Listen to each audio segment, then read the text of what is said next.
olo-pirenen'ny lanitra. Olo-pirenen'ny lanitra. Izany aloha hevitra mahafinaritra izany no anasanantsika indray amin'izao famaranana ny herinandro izao.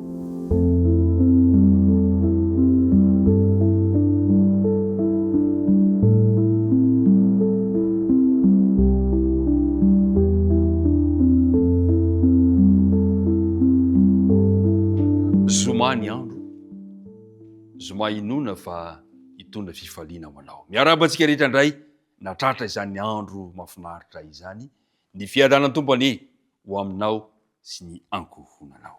Dia ary hiaraka hivavaka isika raha anoho izao dinika hifanaovantsika izao indray. Andriamanitra Ray be fitiavana, misaotra ny amin'ny fitantananao ny tsirairay avy, ny arovanao anay tao anatin'ny alina mangina, no foazinao natratra ity maraina vaovao ity. Tsy herinay izany natanjaka ay fa noho ny fitiavanao anay.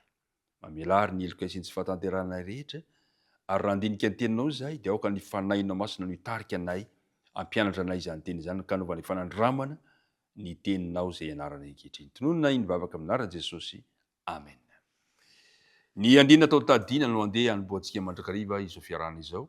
Filipianina 4:1 manao hoe: aza manahy na inona na inona, vaoaka ny fivavahana sy ny fifonana mba amin'ny fisaorana no entinareo manambara ny fangatanareo amin'Andriamanitra amin'ny zavatra rehetra. Tamin'ity herinandro ity ry mpiara-midinika namana, dia azo lazaina hoe nandinika ny fiafaran'ny pistilo any Filipianina isika, ka nampianarana antsika ny lesona sarobidy sy filamatra eo amintsika amin'ny fiainantsika andavanandro, mba hananantsika toetra mendriky ny lanitra ka tonga antsika tena hoe olo-pirenen'ny lanitra mandrakariva. Marina fa mety misy toejara tsy ampozina eo amin'ny fiainantsika, kanefa dia izao tarihina isika tamin'ity herinandro ity, aza manahy, aza mitebiteby fa eo mandrakariva Andriamanitra.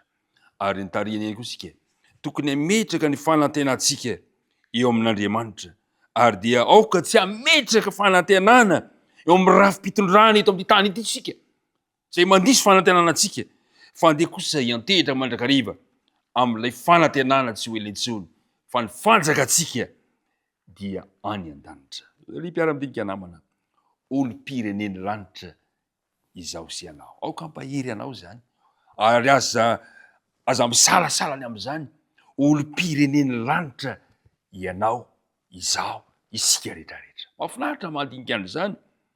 Ireo zay olo-pirenen'ny lanitra ary dia mandray fanampahasoavana vaovao isan'andro.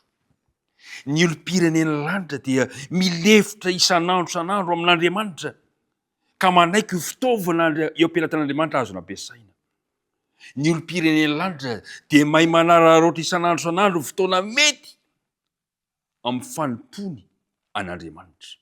Isan'andro izy dia mijoro vavolombelon'ny tompony na iza misy azy, na amin'ny faritra manahoana, na ao an-tokantrano, na amin'ny toejahatra manahoana, dia vonona hijoro vavolombelona izany olo-pirenen'ny lanitra izany. Ny olo-pirenen'ny lanitra dia izao manaiky an'olo tena mandrakariva hiantehitra, hiantoraka eo amin'ny Kristy, tahaka ny Kristy niantoraka sy nitady an'indray isan'andro. Ry mpiara-midinika namana, ny olo-pirenen'ny lanitra dia manaraka ny ohatra Kristy, tahaka ny nataon'ny Paoly. Ry rahalahy, aoka samy anahaka ahy ianareo, Paoly amin'ny Filipianina 4:1-7. Ry mpiara-midinika namana isany, azadino fa fantatr'Andriamanitra izay ilainao. Fantatr'Andriamanitra izay ilaitsika. Efa nanomana izay ho antsika Andriamanitra. Ny olo-pirenen'ny lanitra dia efa nanomana trano fireketana ho azy Andriamanitra, ary afaka manome izay ilainy. Ko nahoana no mbola misalasala isika? Nahoana no tsy mahatoky azy isika? Hoy ny andinina tao tadina tamin'ity herinandro ity, aza manahy na inona na inona, vaoaka ny fivavahana sy ny fifonana mba amin'ny fisaorana no entinareo manambara ny fangatanareo amin'Andriamanitra amin'ny zavatra rehetra.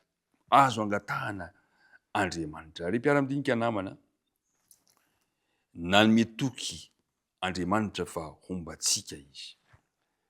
Azadino fa tsy misy eta mavesatra ka tsy haino esorina, tsy misy aizina ka tsy hainy azavaina ataony ampisaba azy, tsy misy fahalemena ka tsy hainy ovana ohery, tsy misy tahotra ka tsy hainy tonena, ary tsy misy faniriana mendrika ka tsy hainy tarina sy hamarina. Olo-pireneny lanitra izao sy ianao. Noho izany amin'ity androany ity ary, aoka tsy hijery ny tenantsika isika, aza variana mijery ny tenanao, kivy ianao raha mijery ny tenanao. Zany ty ny tenanao malemy ihany, mpanota ihany, tsy mendrika. Aza mijery ny tenantsika, fa ndeha kosa hijery an' Jesosy ilay tompony fonontsika isika.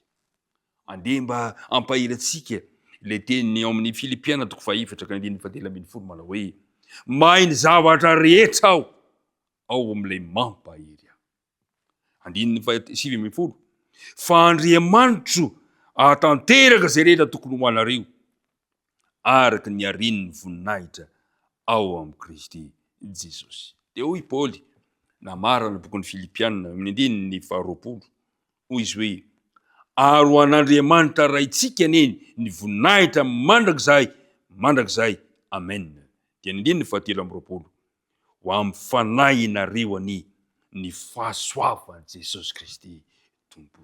Ry mpiara-midinika namana, hitay anao any Andriamanitra, hitay antsika tsiraray avy Andriamanitra, ka tehirizo ny maha-olo-pirenen'ny lanitra anao, tehirizo ireo taridalana zay nomeny Paoly atsika, ireo toetra zay nomeny Paoly mba ho tahafontsika, mba hahafahantsika mijoro amin'ny maha-olo-pirenen'ny lanitra atsika.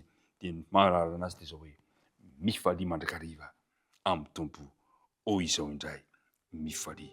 Aoka ho fantatry ny olona rehetra ny fandefiranareo, efa miakaiky ny Tompo. Ho avy tsy ho ela Jesosy, aoka hiomana mandrakariva ho amin'izany ny tsirairay avy. Andeha ary hivavaka isika maranantsika ity herinandro fiarahana teto androany ity.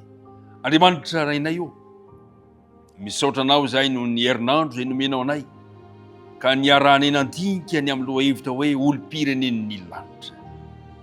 Irina tokoa Andriamanitra, mba izahay reto ane, mba ho isan'ny olo-pirenenao, ka andova ilay fiainana mandrakizay efa ho avy tsy ho ela Jesosy. Zany no fanantenanay, zany no itokinay, koa tsy anahy na inona izahay. Ianao no itokinay, ianao no iandiranay, ka tsy hijery ny tenanay izahay, fa hibanjina kosa an Jesosy ilay tompony fononay. Pio ary ny tsiraray avy, mitahy anay, mitahy ny mpiara-midinika rehetra, zay mahakasika anay, ny fahasalamana, ny asa mandrarahana, ny fianarana, na inona zay mahakasika anay. Tompo, idiro an-tsehatra izy ireny, ary aoka ianao tsy hasaraka anay na amin'inona na amin'inona. Tonononay sangatanay amin'ary Jesosy ny vavaka.